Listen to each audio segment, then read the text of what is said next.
You're listening to continuing coverage in the suitcase murder, the trial of Sarah Boone, from the Hidden Killers podcast and True Crime Today. Now, back to the courtroom. Objections overruled. I'm already showered and dressed. Mom Jorge to owner. Hello? Text from Anna to owner. You're rude as hell, but okay. Owner to Anna. Your dad is a POS, but okay. At least you know and will stop calling. Owner to Anna. Futile. Anna to owner. CTFU, as you are a piece of shit, but that's God's business, not mine. Have a good day, coke whore. Since you like to switch it up, I'll do the same. Don't text me back either, fake ass.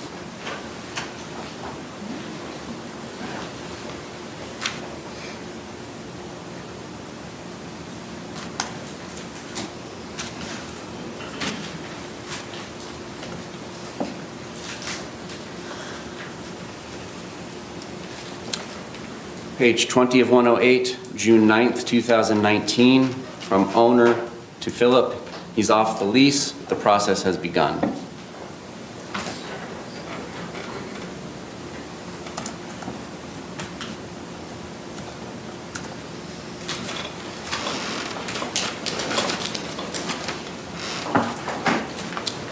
Page 22, June 11th, 2019. Metadata only shows to Mom Jorge. You tell your son he's not welcome here, taken off the lease and bound, worthless. Don't show his ugly fucked up face around here again. Police will be called. Ask him if it was worth it and ride my bike he has. Stay Hispanic, that's what you all are. And he can watch all the porn he wants from the phone Mom gave him.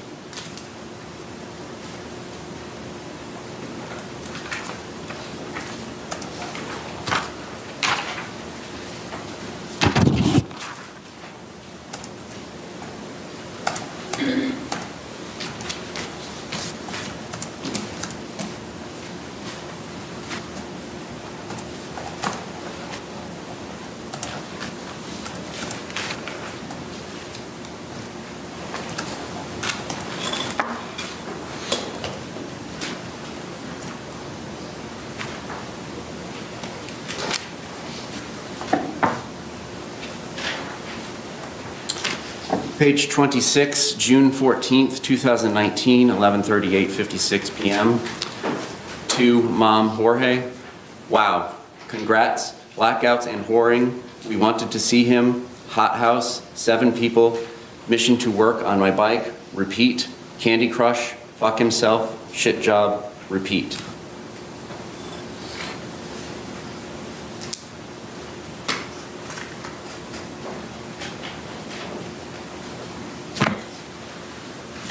Same page, June 15th, 2019, 7:37 p.m., 48 seconds. To Melissa, just an FYI, if my place gets effed up, I'm letting you know. He's in jail. Thanks for the prompts. I'm at my ex's house. Please don't let this reflect on me as a tenant. You said to call cops. I did. He's gone. We're both proud now. I consider you my friend. Melissa, why was he in your apartment?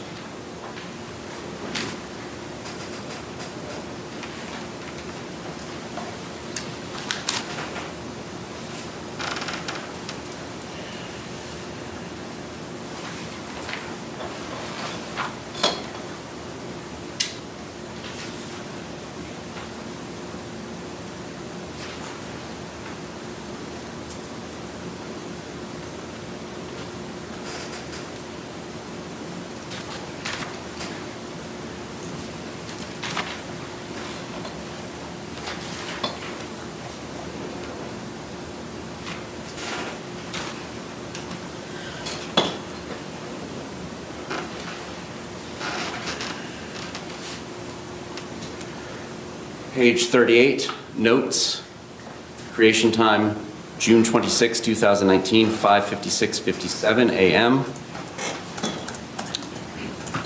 6:14, X videos, 10:03 a.m.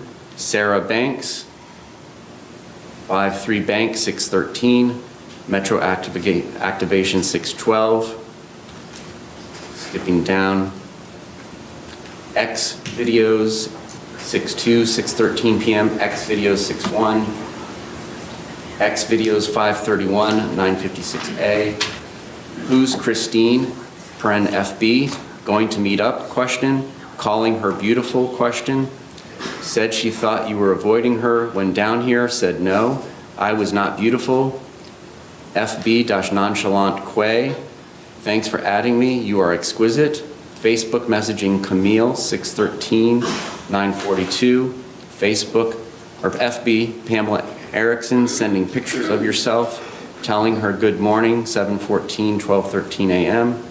FB-Crystal, going to woo her, sweep her off her feet, going to change her mind. Luck is my middle name. Sent her pics, kiss emojis, called her beautiful after returning to the convo. Said you had to pick up your brother, sent pics of beer. Sent her struts, could have been me. Sent her songs, but not me. Messaged bunny kiss emojis, convo. Sent puppy kiss emoji. Would love to take her out and see a movie. Told her about what we do in the shadows. Would love to watch Creed 2 with her. Want to snuggle with her and eat popcorn. Sent heart-hugging animal emoji. Want to play a board game with her. Asked to FaceTime call her. Called her amazing. Messaging at 7:30 A, 6:14, 6:15, 2 days. FB-Crystal liking all her posts. Quote, losing someone who doesn't respect or appreciate you is actually a gain, not a loss. Can't compare me to the next girl because there is no competition. I'm one of a kind and that's real.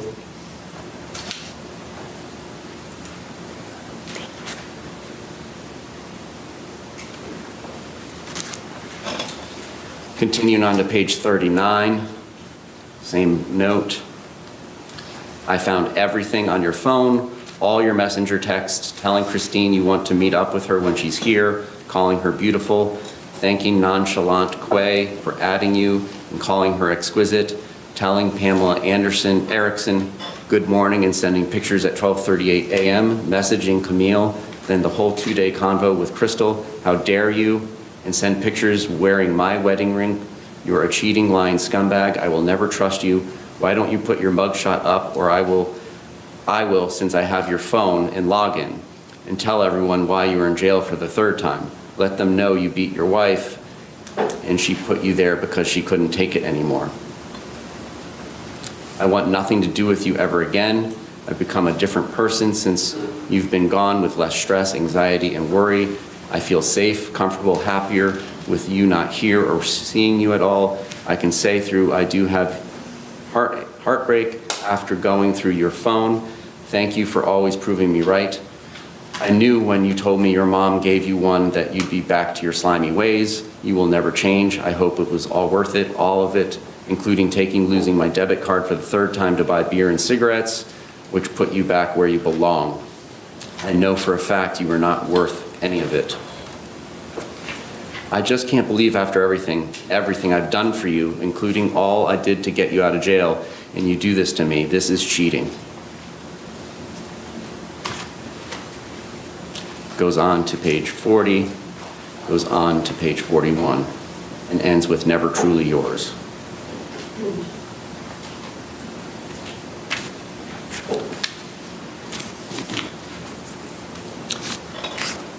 Page 42, June 26th, 2019, 8:06 p.m., 16 seconds. Outgoing from owner to Mo.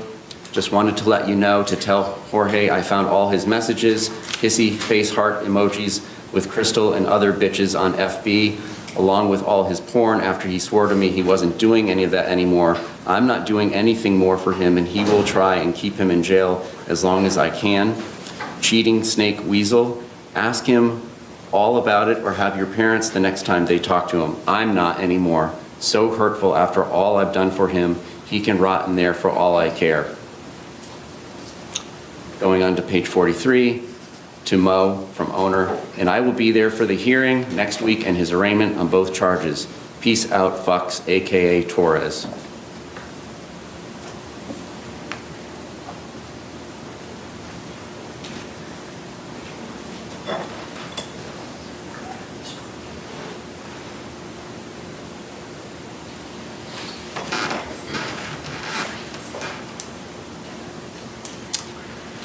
Same page 43, from owner to Mo, 6/26/2019, 9:59:14 p.m. Begins, "Hi, I was thinking if you could get out, I'd really love it if you'd take me to a movie, or we could snuggle like we do and watch Creed 2, get some popcorn and pretzels, maybe talk about what kind of other movies we like, or find a fun board game to play together. I know your favorite is Abalone. What do you think? I was also thinking the other day about how much I miss you sending me pictures of yourself throughout the day, sending me songs you wanted to hear or thought I'd like, but what I really miss are the kissy love emojis you would send, just because I really miss those, especially the ones with hearts. They'd always make me smile. I knew you were thinking about me. You do Crystal, though. Even asked her to FaceTime. What would you do if you found me having this convo with Ben or John or anyone other than you? I'd be beaten to a bloody pulp. And don't do any of these things anymore, but yet you wear your wedding ring and mine around your neck and tell me how much you love me. But you're telling this woman who looks like TPT you want to snuggle with, take out to a movie, play board games with, questions, sending music, cutesy, kissy love emojis to like you used to me, telling her you want to woo her, sweep her off her feet. How do you think that makes me feel? Why don't you say that to me?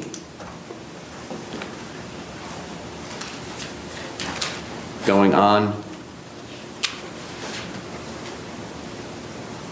through the rest of page 43, page 44,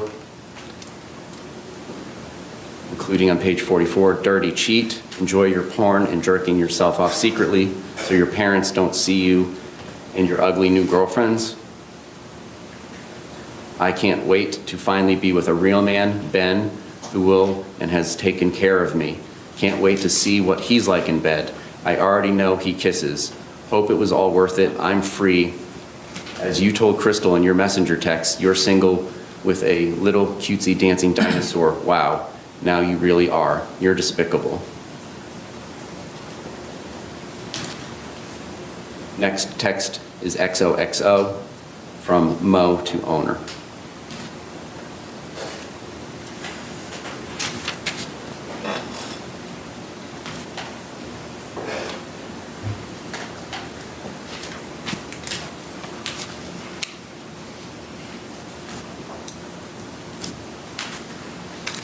Page 50, 6/28/2019, 10:55:47 p.m. from owner to Mo.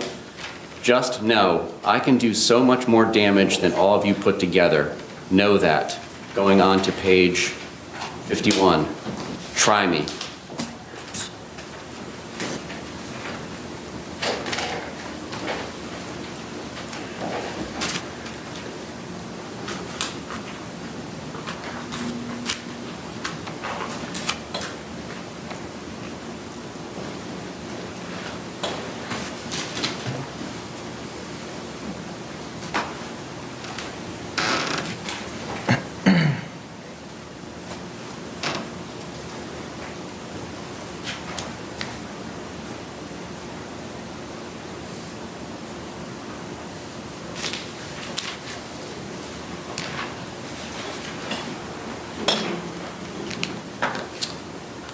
Page 72, July 20th, 2019, 11:34 p.m.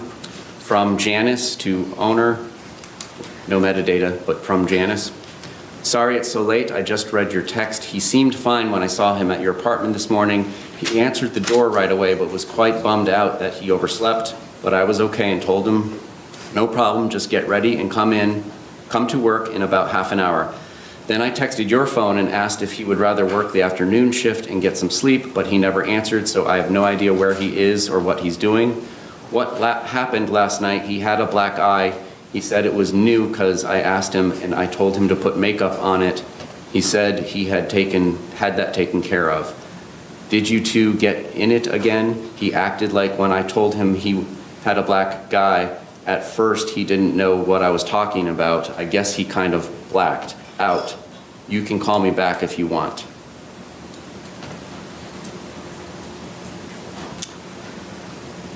(11:30 p.m. 38 seconds) From owner to mom, Jorge, Janice just called me looking for Jorge and she's pissed. Congrats.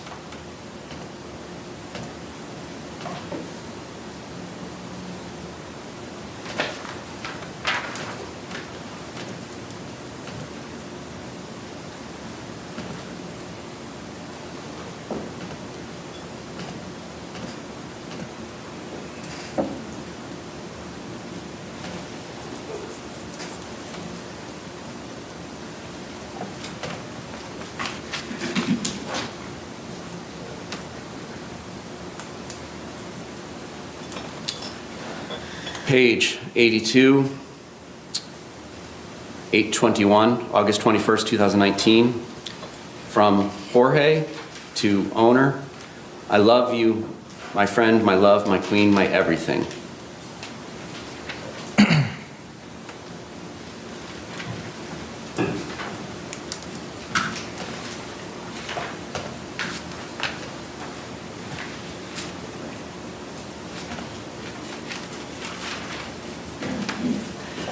Your Honor, that concludes everything I'm going to publish to the jury on this exhibit. Okay. Judge, will we approach the... Yes. All right, members of the jury, thank you for your patience. I just have a short instruction to read to you. Members of the jury, the state showed you portions of what was entered into as State's Exhibit 21. It is not the entirety of State's Exhibit 21. The entirety of State's Exhibit 1 will go back to you into the deliberation room with a laptop for you to review all the exhibits and text messages and the total conversations over and above what was highlighted by the state. With that, State, do you have any other witnesses, evidence, or testimony to provide? Your Honor, at this time, the state rests its rebuttal case. Okay. Anything further from the defense? You want to approach? I just think we have some issues outside the presence of the jury that we need to address. Okay. I have one thought, though, that requires a quick approach. Come on up. All right, members of the jury, we're going to go ahead and excuse you for a couple minutes. I got some things I have to discuss with counsel outside of your presence. We'll bring you back in for additional instructions on where we think we're going to go after that. Similar instruction that I've given you over the last couple of days. Please do not conduct any independent research or investigation with regards to the persons, places, things, or charge involved in this case. And do not have any discussions amongst yourselves or anyone else about them. We'll bring you back in as promptly as possible. Thank you. Jury exiting.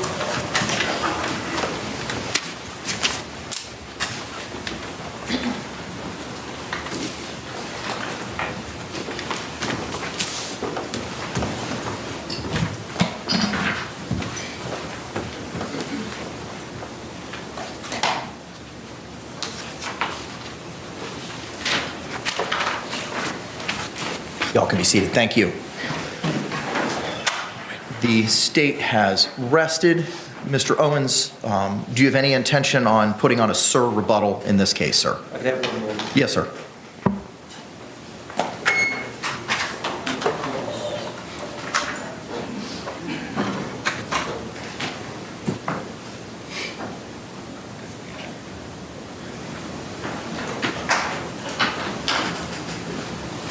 Judge,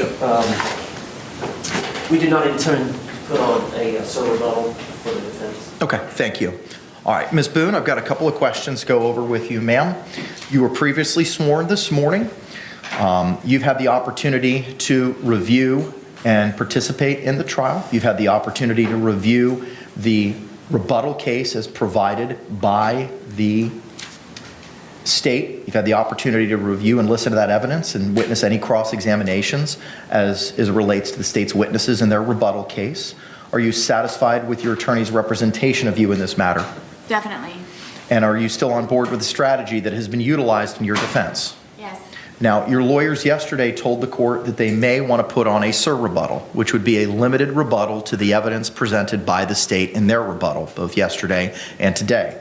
Your lawyers have indicated that they do not intend on doing that. Similar to other conversations we've had, ma'am, I don't want to know specifics. I just want to know if you and your lawyers have had these conversations.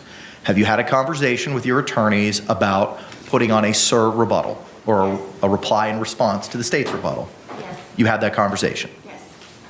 Are you on board with the strategy employed by your lawyers that they are not seeking to put on a SIR rebuttal in this case? I am. Okay, all right. Is there anything else that we need to address? State. No, sir. Judge, you remember you were going to speak? Yes, thank you, sir. Ms. Boone, at the conclusion of the state's presentation of State's Exhibit 21, Mr. Owens had approached and had advised the court of some objections, specifically with regard to the co-ownership or co-usage of the phone. The court is not permitted to comment on the evidence, and your lawyer was seeking an instruction from the court to advise our jury that both you and Mr. Torres had access to that cell phone. I am prohibited from commenting on the evidence. Now, that doesn't prevent your lawyer or the state from speaking about that in their closing arguments. Just as a matter of law, I am not able to advise the jury as to what that evidence is. The second request pertained to the state moving from place to place through those 108 pages, moving from timestamp to timestamp. The state chose to present that evidence in that manner, which is why I gave that instruction to the jury that not the entirety of Exhibit 21 was provided to them as to what the state produced, and they'll have to have the opportunity to review that in its entirety when they go to deliberate. Do you have any questions about that so far? So far, no. Okay. The last portion, ma'am, pertained to the cadence or tone in which you and Mr. Torres communicated with each other. I have no knowledge as to how you and Mr. Torres communicated in text form as to what the tone was behind those words. Your lawyer advised me that there was an objection and you had some concerns as to the way Mr. J may have read those text messages to the jury. I found that the way that he read them was benign, in a flat tone, and did not exacerbate or excite any of the language that was in there. He had read them in as a monotone way as possible in presenting to the jury, and I didn't notice any changes in his cadence or heightening or lowering in the volume or tense or tone utilized in presenting that information to the jury. Do you have any other questions for me, ma'am? No. Anything else we need to address, Mr. Owens? No, sir. Anything else we need to address, State? No, sir. Okay. How would we like to proceed with the charging conference? Do we want to bring back on our jury? It is 10:33 and advise them this is when we think you want to come back because we're going to be addressing the law to provide to you, and that's something I need to do outside of your presence. How do we want to proceed at this time? I think, hopefully, at 10:33 to about noon should do it for 3.6F. It is convoluted, but I think the parties have narrowed it down to really just a couple of things. Okay. So I would suggest saying something along the lines of, we have to finish up getting the jury instructions ready for you. That's something that we have to do now after the evidence is concluded, and we'll see at 1. I say 1:30, Judge, in the abundance of caution, because Mr. Henderson, I know this is going to be an issue, and it's going to take a little bit of time, and then we want to go to lunch and give them a chance, because there's going to be a 3-hour speech session. I don't know if you give them a break in between prosecutor's statement and my statement, or how you do that. We may, depending on just the time of it. But from 1:30, that's going to go to 2:30, 3:30, 4:30. So just before 5, I think that's plenty of time in case he goes a little bit longer or I go a little bit longer. And I still have to read the jury instructions as well. So, I mean, with 34 pages, and I read quickly, as Madam Court Reporter will advise me. Are they going to have Yes. you reading along with you? Yes. So once we make all these changes, every member in the box will have a paper copy. You, Mr. Owens, and your team, along with Ms. Boone, will have a copy. The state will have a copy. Madam Court Reporter will have a copy, and I will. And I will read line by line all the way up into the 2.7 instruction. At that point in time, I will stop. I will advise our jury that we're going to begin with closings. State will go. You will go. State will have an opportunity for rebuttal. And then I'll finish with the verdict and final instructions. Discharge our alternates at that time. I'll go back and thank them and give them their jury certificate forms, and then we'll release the jury. I'll have a final colloquy with your client, and then we'll review all the evidence to send back with the exception of the baseball bat. And perhaps, in case they haven't inferred, let them know that they're getting the case tonight, so make plans to stay later. Yes. How late are you going to keep them? 9 o'clock is the norm. I may, because it's the weekend and it's Friday, I may seek special dispensation from the chief to stay longer. I plan on communicating with the chief during the lunch hour as to that issue, I think that would be great. if she'll let me. I don't know if it's at her discretion. I know I have to seek approval after 7.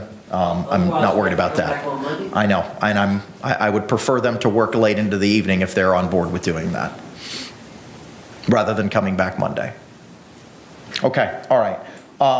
If you all would be so kind to give me a moment so I can go back up to chambers, get with Ms. Barrios, and I'll give paper copies of everything from the revisions that we made this morning. Let's go ahead and bring back in our jury, and I agree with Mr. Owens. I'd rather us waiting on them than them waiting on us, so I think 1:30 is the way to fly. Let's go ahead and bring back in our jury.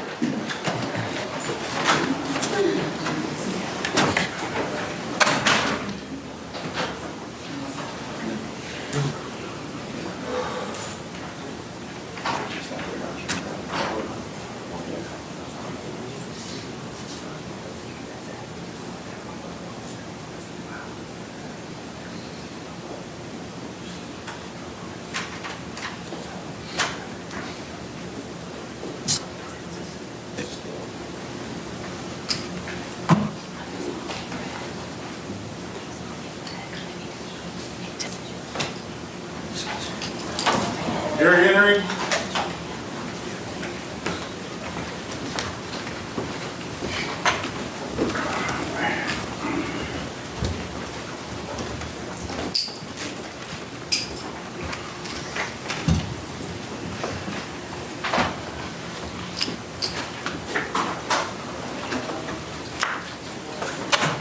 State, do you recognize our jury? Yes, Your Honor. Defense, do you recognize our jury? Yes, I do. All right, thank you. Y'all can be seated. Members of the jury number 2 in the back, he's ready. He gets it. All right, can you raise those hands one more time for me? All right, record reflect, hands have been raised as compliance with regard to the court's instructions. Members of the jury, all the evidence and testimony sought to be provided by the state and the defense have been provided to us over the last week. At this point in time, the state and the defense and I need to discuss the law to be given to you in instructions. That's going to take a little bit of time. So we're going to go ahead and excuse you at this point in time for a longer lunch break than what you've had previously. And we're going to ask you to come back here at 1:30. At that point in time, the court will begin to instruct you on the law that you are to apply in this case. Then the parties will begin with their closing arguments. The state will go first, then the defense. Then the state will have the opportunity to rebut any of the defense's arguments. After hearing the closing arguments, the court will provide you final instructions before releasing you to deliberate in this matter. We may work past 9 o'clock tonight. We may go late into the evening. So if there are any plans or things that you need to reach out to, as we discussed last week during jury selection, that we could work till late as 9, and we may work later than that this evening. If there's anyone that has any concerns as to working that late, please raise your hands at this time. Court sees no hands. I would also ask of you, if you could, please reach out to any family members or friends to, one, advise them that you're on the jury and will be deliberating this evening. And if there's any accommodations or issues with minor children or family that need to be taken care of, I would ask you that you take care of that during our lunch break. And the emergency phone number, since they won't have phones for Yes, we will provide you.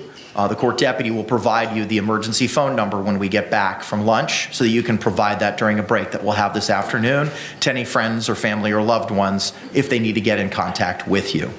I will give you a similar instruction that I've given you over the last couple of days. I know you're probably tired of it, but I got to give it to you one more time.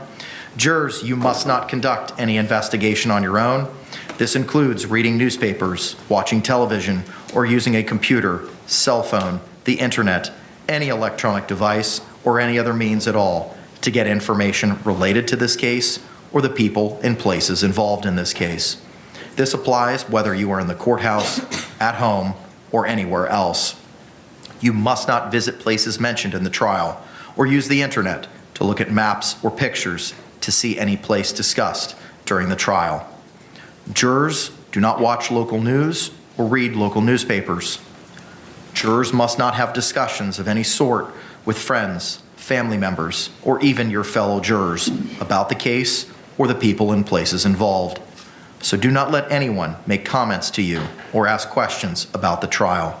I want to stress again that just as you must not talk about this case face-to-face, you must not talk about this case by using an electronic device.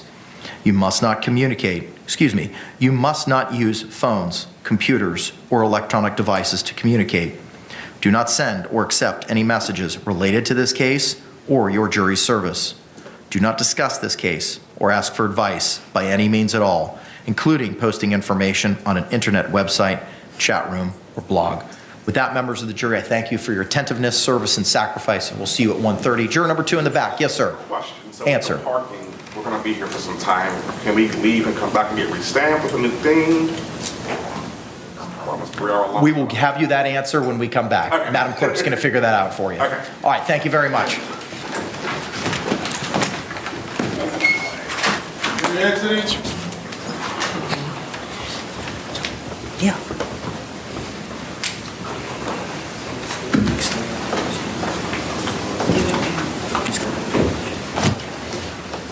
Get. Okay. Ask. Okay. Could you do that, Officer Jones? So I've been advised by, you know what, rather than double speak, could you just tell me what it was, say it for the record what it was? If judges approve that they are to go off campus or out of the courthouse garage, they can come back and get new stamp cards and everything. So they can leave this point during lunchtime? Okay. And I'll approve that. So, State, anything else we got to discuss, other than the jury instructions? Nothing else. Defense? No, you.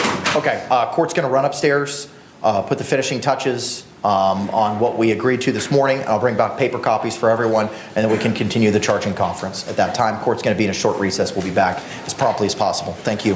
Thank you, Judge. We're back on the record, 2020 CF 2603, State of Florida versus Sarah Boone. Let me get appearances for the state. Dave Ketchner on behalf of the state. William J. for state. Defense? Tony Henderson for Sarah Boone. Kevin back on behalf of Sarah Boone, Your Honor. Okay. Where might Mr. Owens be? Judge, Mr. Owens is doing some preparation. I am handling the... Okay. If the state and the defense can approach, I have paper copies of the revised jury instruction. You'll see on the bottom of each page is a file and path name. That's just for my own edification of where I've stored them, so then we make additional changes.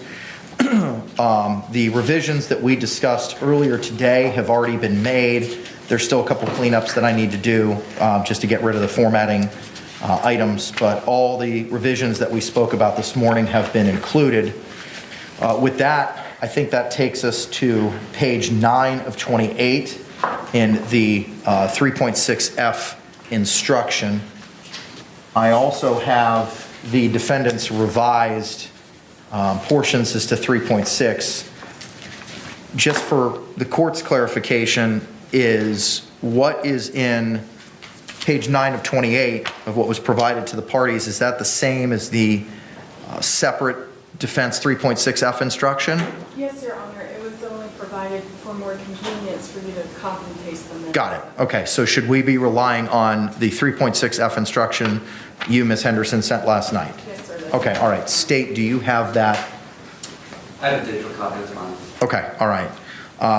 Tell me when you have it pulled up in front of you, sir, and then we'll... It's pulled up, and I had sent everybody the state's digital copy as well. Okay, very good. All right. Let me pull up the digital copy that I have. Give me a moment. Yes, sir.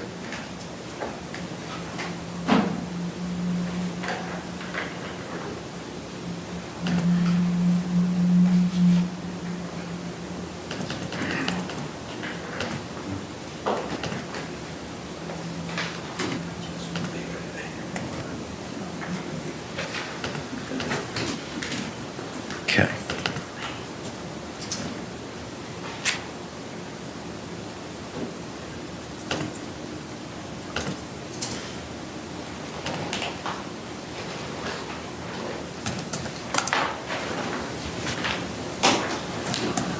All right, the court has the 3.6F instruction as provided by the defense. As to the first paragraph, it is a defense to the crime, bracket S, bracket, of second-degree murder and culpable negligence if the actions of Sarah Boone constituted the justifiable use of or threatened use of deadly force. What say the state as to this instruction? And should not manslaughter be included? It should be second-degree murder, comma, manslaughter, and culpable negligence, even though culpable negligence doesn't involve an intentional act. But I'm not going to fight over that. Okay. Any objection to that addition? No, Your Honor. Okay. Judge? Yes, sir. Can I interrupt for just a minute? Because there's a special instruction that the state is requesting on causation, Yes. and that goes, it's going to come before the self-defense. When it was used in the previous case that I cited, that I used it in, I don't know, 10, 12 years ago, it's part of the instructions in second-degree murder. Yes. Is where I would be requesting it. And this is just so that we're all on the same page, forgive me. This is the state's request for special jury instruction on causation. Yes, sir. I suggest we table that for now and just get into self-defense. Okay, all right, so we'll revisit the state's request at that point in time. So is the the first full paragraph is read, is that acceptable to the defense? Yes, Your Honor. Okay, moving now to the deadly force definition. That seems to track the language of the proposed jury instruction completely. Any revisions to that state? No, sir. Defense, it's your instruction, so I'm assuming you've got no quarrel with it.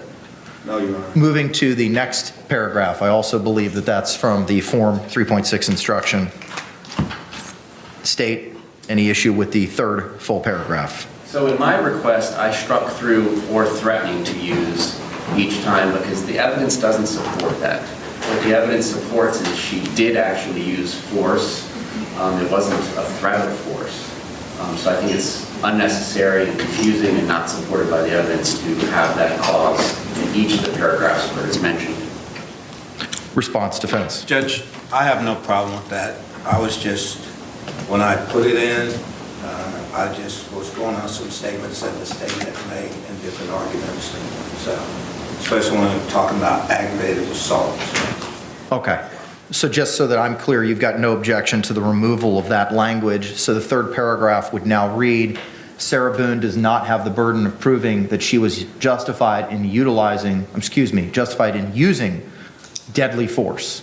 Instead, for you to find Sarah Boone guilty, the state must prove beyond a reasonable doubt that Sarah Boone was not justified in using deadly force. Is that correct, state? Yes, sir. Is that correct, defense? Yes. All right, very good. Yes, sir. To make it quicker. And Mr. Henderson, you don't need to stand up every time, sir. I appreciate it. I'm sorry, but it's old. I get it. I apologize.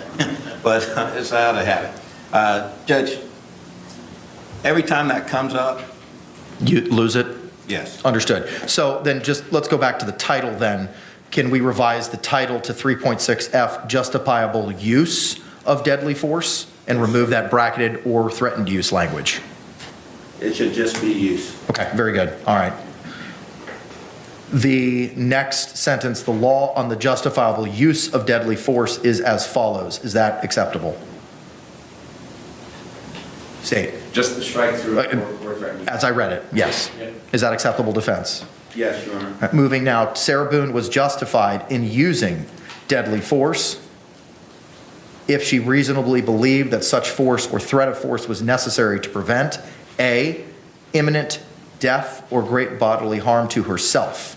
Is that acceptable to the state? It's acceptable. Just confirm that they don't want me. Yes, confirmed, only what would be read would be A. That's correct. Okay, all right. Is that acceptable, state, with that understanding? Yes, sir. Okay, moving now to the next portion. Sarah Boone had no duty to retreat before using deadly force. I mean, my review of the case law, and I don't recall which one it is that if you're on your own home, you don't have to retreat.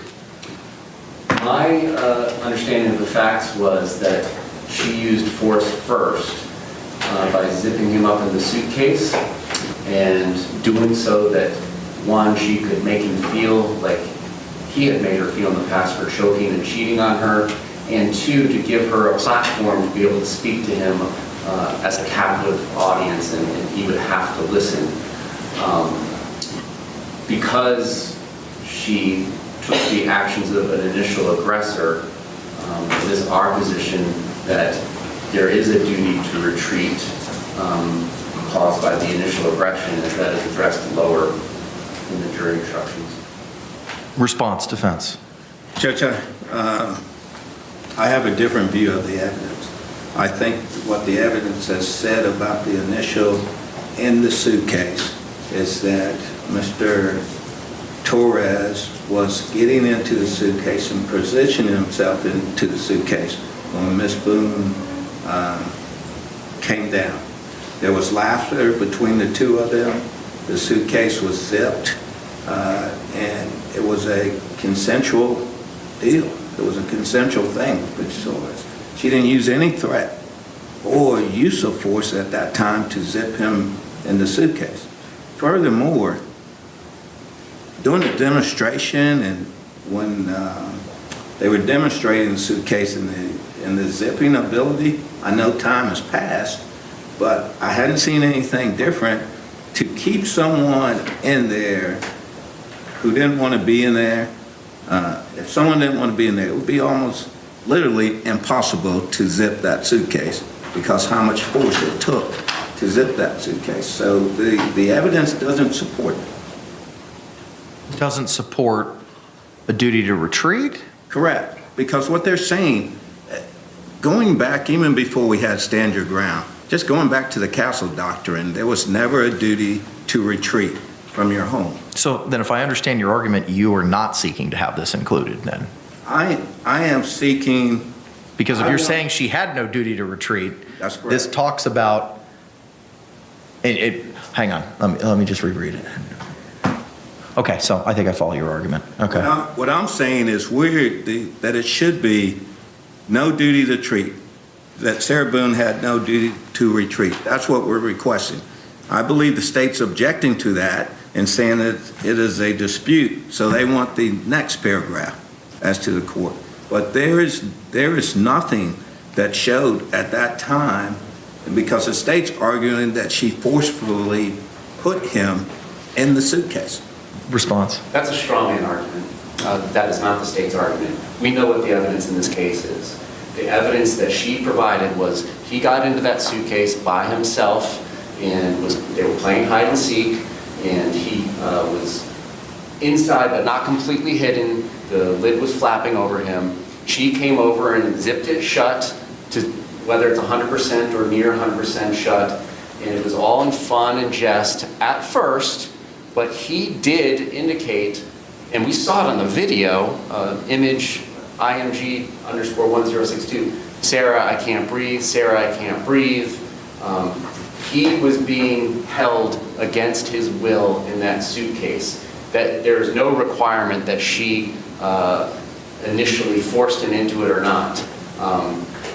It's no different than two people wrestling and play fighting, and one person has another person in a headlock, and then there comes a point in time where I'm tapping out. Jorge Torres was tapping out, and that's on video, and it's in her testimony. It's uncontroverted. There is sufficient evidence for there to be a dispute as to whether or not she was the initial aggressor, and whether that generates a duty to retreat. And quite frankly, it's undisputed evidence because it's uniquely only her testimony coupled with the video. She restrained him in that suitcase on purpose and intentionally.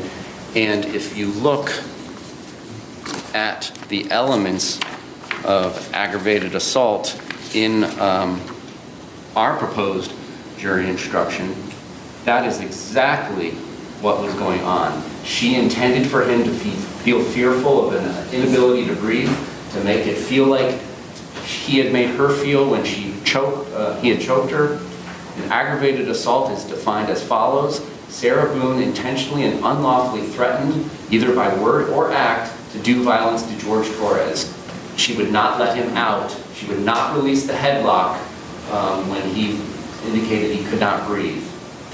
At the time, Sarah Boone appeared to have the ability to carry out the threat. Well, the video evidence is res ipsa loquitur. He could not get out on his own. He could not get out on his own at 11:12 in the first movie. He could not get out on his own at 11:23 in the second movie.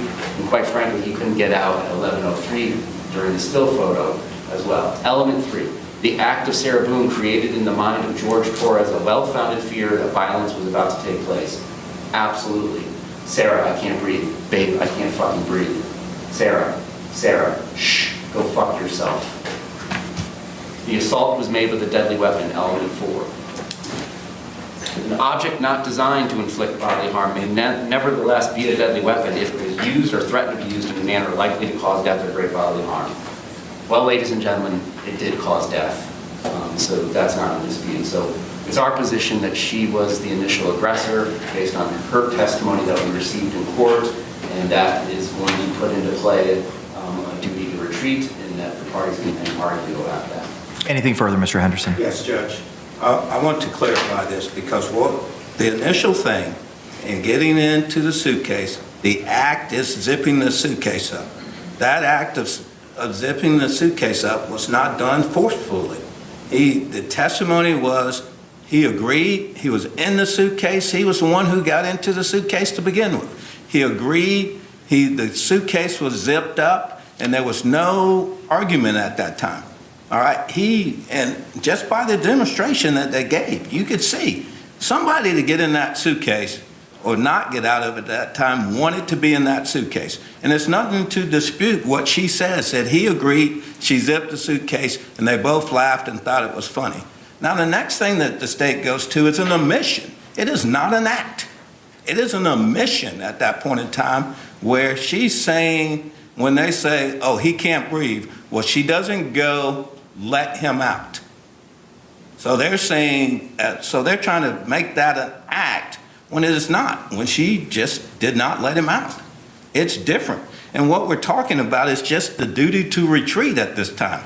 We're not even talking about the other parts as the thing, but as to the duty to retreat, she's in her home. And at that point in time, when that act took place, she had no duty to retreat.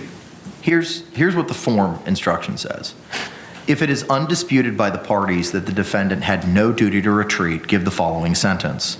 Defendant had no duty to retreat before using or threatening to use deadly force.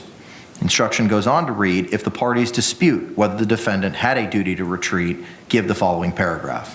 It sounds like both of y'all, are disputing whether or not there's a duty to retreat. Yeah. So I think I have to, based on what the Florida Supreme Court's instruction to me is to give that second paragraph. State, anything further? No, thank you. Defense, anything further? Just note the objection, but I understand the court's ruling. Okay, all right. So the language in the red line from the defense as to Sarah Boone had no duty to retreat before using deadly force will be removed, and I will add in the state's proposed language which tracks the form instruction.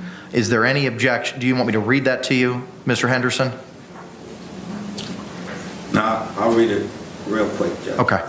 And I just want to make sure we're all on the same page. That's the state's proposed revisions to the 3.6F on the top of page 2 of 7. Yes. I'd ask that the court would read it. Sure. Okay. If Sarah Boone was not committing any crime other than the alleged second-degree murder or manslaughter okay, I will add that. Thank you.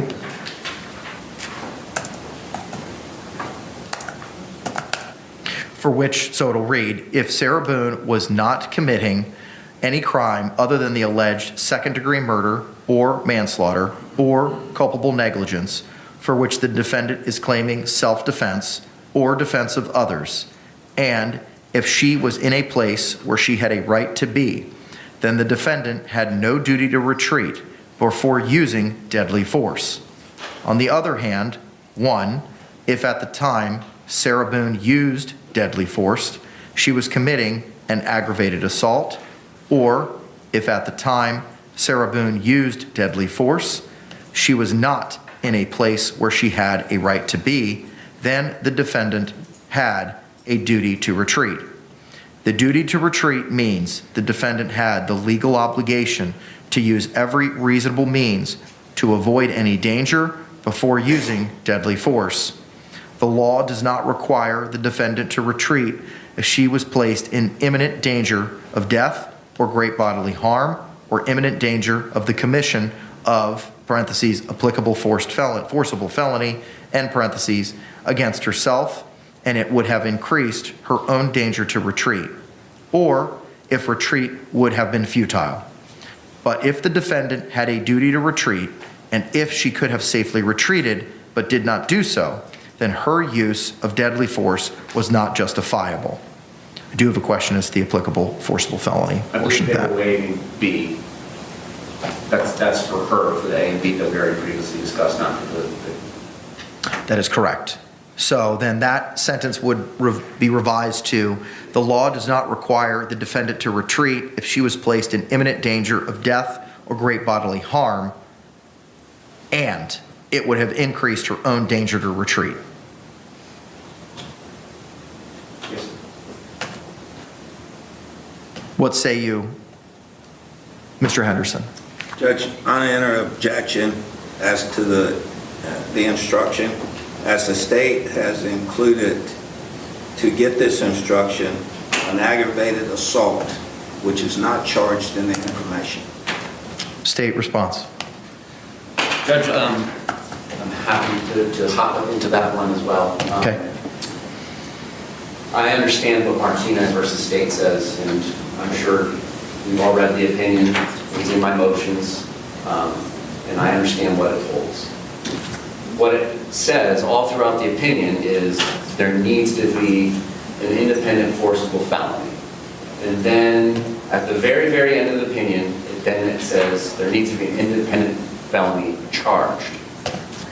Why I'm asking for a special jury instruction, and I've made that request in writing, is because under the standard jury instruction that we are going through right now, it says, according to Martinez versus State, that the independent forcible felony needs to be charged. The whole purpose of this is you can't engage into a circular logic argument that defeats Ms. Boone's right to self-defense. So it would be preposterous to include in this jury instruction, Ms. Boone did not have a right to use justifiable use of deadly force by committing second-degree murder against the victim when that's the charged offense. But she, of course, would have the right to use deadly force to defend herself against the victim, and that would be correct. But what we have in this case, and what the state has alerted the court and the defendant to well before trial, was the evidence shows that she committed a separate aggravated assault. She, at the time that she had already zipped him shut in there, and again, just because she releases that quote-unquote chokehold by sitting on the couch, she is exerting that force through distance because she's the one that zipped him shut. So she, in using that force, is the one who did that on purpose to make him feel like he was choking and make him feel like he had made her feel like when she was getting cheated on, and to intentionally confine him in a place so that she could speak to him about her thoughts. As I already outlined, it's the state's position, and the evidence does support that this is an aggravated assault. She intentionally put him in fear of death, and she relished it. She relished it for that 2-minute video. That is prior to when she says, well, now he's sticking his fingers out and I get scared by that action. And by that action, it's Jorge Torres just trying to exert the will to live and to survive and be on this earth. That now that action, if his attempt to escape out of the suitcase that she has left him zipped up in, is this independent threat of great bodily harm and death to her. She testifies if he gets out, it's her belief that he will beat her up, kill her, disfigure her, so on and so forth. And her testimony at trial, I believe she said was, he said that I will end you. So what we have here is they, by their own admissions, through the testimony that she provided, that there is a separate and distinct independent forcible felony from what ends up being the second-degree murder. What ends up now being the second-degree murder is at this point in time when she says, well, he's trying to get out. I'm afraid if he gets out, I'm going to get disfigured or killed. And so that is why Ms. Boone makes the decision, and I'm not even going down the aggravated battery path, but she batters him with a bat on the hands and batters him, pokes him while he's in the suitcase, and basically beats him into submission so that he stops trying to escape. That's what the testimony was. And then she makes the decision to now leave him and go upstairs and go to sleep without having relieved him from the force that she exerted earlier committing aggravated assault. So like the example I gave you earlier, this is absolutely no different than me pointing a gun at you, Judge, and putting you in fear of your life that I'm going to shoot you and a projectile is going to enter your body and kill you or give you great bodily harm. And you, in turn, after having been placed in fear by me pointing a gun at you, you begin to defend yourself and exert your right to live on this earth by pulling your own firearm. And now, do I, as the initial aggressor, the initial person who committed the forcible felony of aggravated assault on you, under the law, I don't have the right now to defend myself against you. I need to retreat. I need to make it clear, sorry man, my bad, drop my gun and walk away. That is what is the law. 776041 is a very short and very, very simple statute. And it has not changed since 2014. This has been the law. This was the law at the time of this offense in 2020. 776041 provides, the justification described in the preceding sections of this chapter is not available to a person who, 1, is attempting to commit, committing, or escaping the commission of a forcible felony. So taking away the firearm example, it's a chokehold.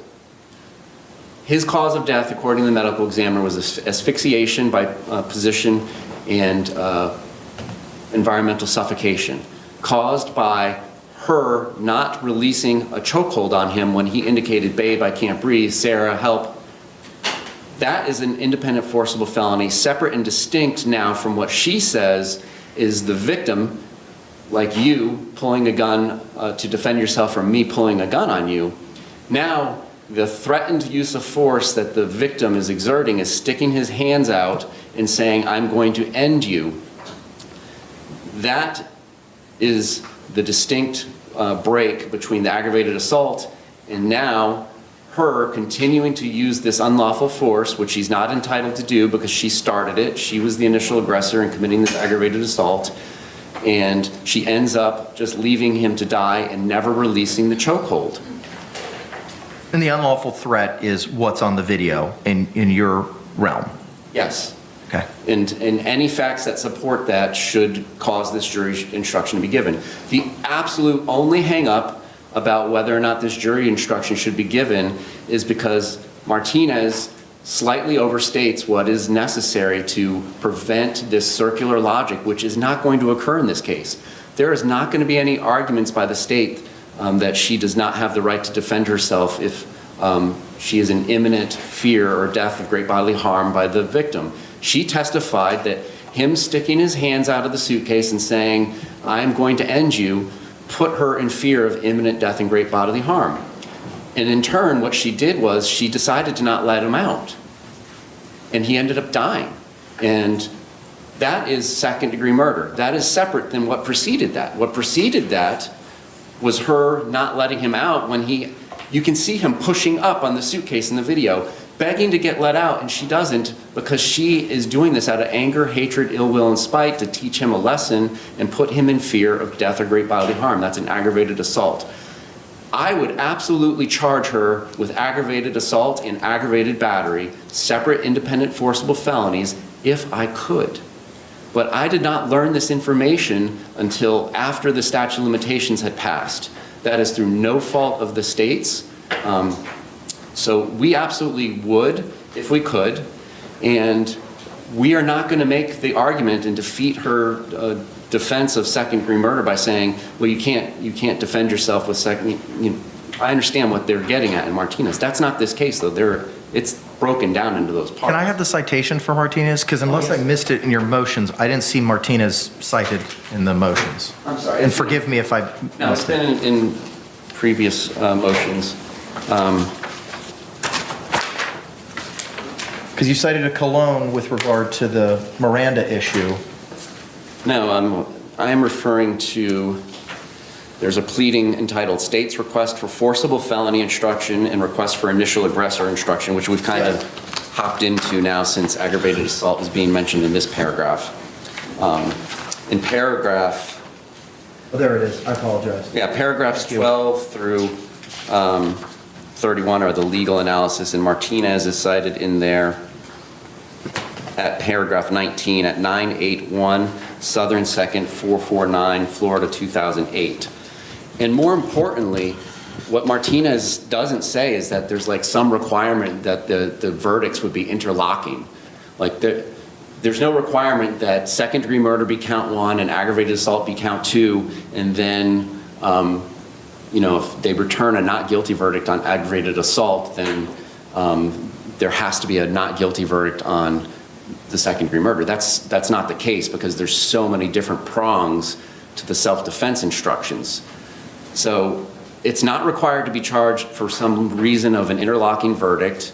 And the whole spirit of that opinion is that it is to make sure that we do not defeat her self-defense argument that she's entitled to make about why she committed second-degree murder. All we're saying is you're not entitled to defend yourself in that manner if you committed an aggravated assault to start this. And that's what the facts show. It's a little complicated, and there's another special jury instruction related to this force by distance. It's like tying somebody to some train tracks and walking away. I mean, are you still choking the person? No, but are they restrained in a manner that if a train comes, they will die? Yes. So the special circumstances of this case and the facts are going to warrant, in the state's estimation, the forcible felony paragraph, and then that language being placed into this initial paragraph that we're talking about.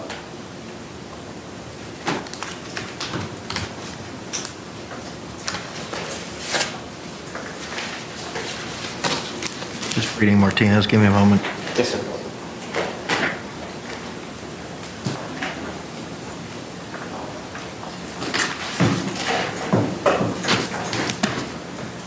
And then just for the record, the 3 prongs for a special jury instruction, which I cited in a couple of my other pleadings.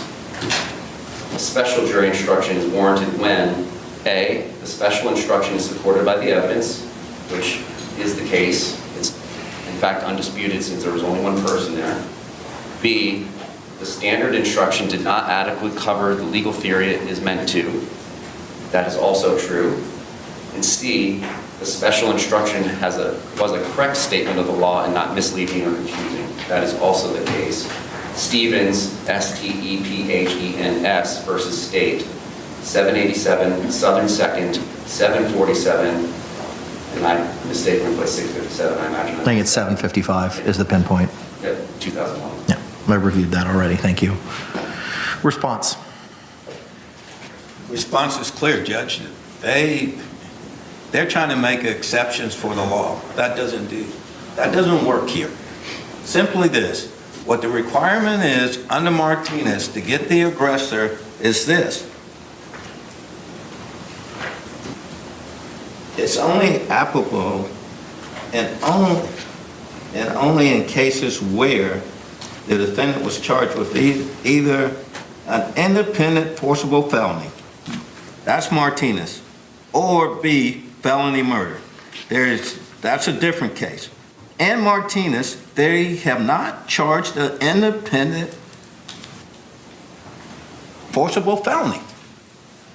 So it doesn't apply. It tells us right there, that's the standard jury instruction. For him to come back here and say, well, really, Judge, they overstated Martinez, Martinez is still good law. It has not been changed. That's the rule, that's the requirement. But this is relying, the Martinez opinion states, indeed, consistent with this case law in 2006, we approved an amendment to the self-defense jury instruction to specifically provide that the forcible felony instruction should be given, quote, only if the defendant is charged with more than one forcible felony. That doesn't seem to be what the new instruction says, unless I'm missing something.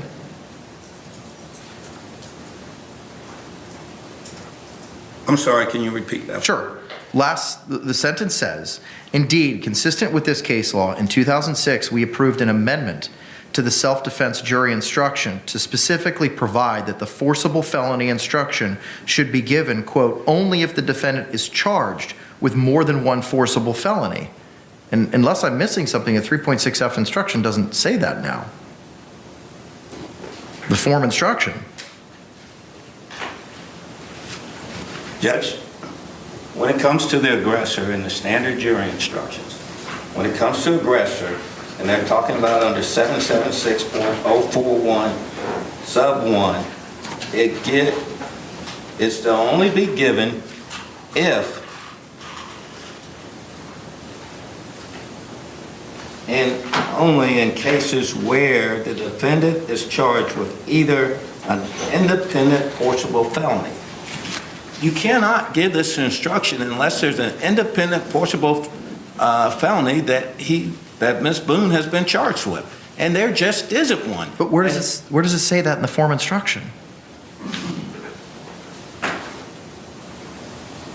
Judge? Yes. It's page 14 of 28. Aggressor, 776.041, 1, Florida statute, give if applicable and only in cases where the defendant is charged with either A, an independent forcible felony, Martinez versus State, 981-449, Florida 2008. Hang on. Or the felony. And we're acknowledging that. But when you look at the case and what it is stating is the purpose of that is there has to be in the evidence an independent forcible felony. And that is what occurred in this case. She committed an aggravated assault. After that, the defendant is saying the victim placed her in fear of imminent harm or death by trying to escape her aggravated assault, by sticking his fingers out, and by saying, as he's trying to escape, I'm going to end you. But isn't that in the giving the aggressor definition? I mean, is that, but unless I missed something, that's not what we're talking about right now. I agree, but I think it cohabitates together. Okay. Correct. And it's our position, we absolutely would charge her. And it's a legal technicality and part of this standard instruction that we can't because of the statute of limitations. We all know, all of us here together as attorneys, know that those facts, if believed by the jury, support that she violated Chapter 776.041, 1. She should not be able to get away with murder because of a statute of limitations technicality that was through no fault of the state's own. The purpose and spirit of Martinez is to make sure that we're not up there arguing, ladies and gentlemen of the jury, she had no right to defend herself from an imminent threat of harm by killing somebody. That's not what we're going to say. We understand that. What we are going to say is, ladies and gentlemen of the jury, she had no right to leave him in that suitcase out of fear and great bodily harm or imminent death because she committed an aggravated assault to put him in that predicament. That's the evidence in the case, that's the arguments that's going to be made. That's why we're making a special instruction request based on the unique facts and circumstances of this particular case. Give me a second. Yes, sir.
more continuing coverage in the suitcase murder, the trial of Sarah Boone is on the way. From the Hidden Killers podcast and True Crime Today, press subscribe now.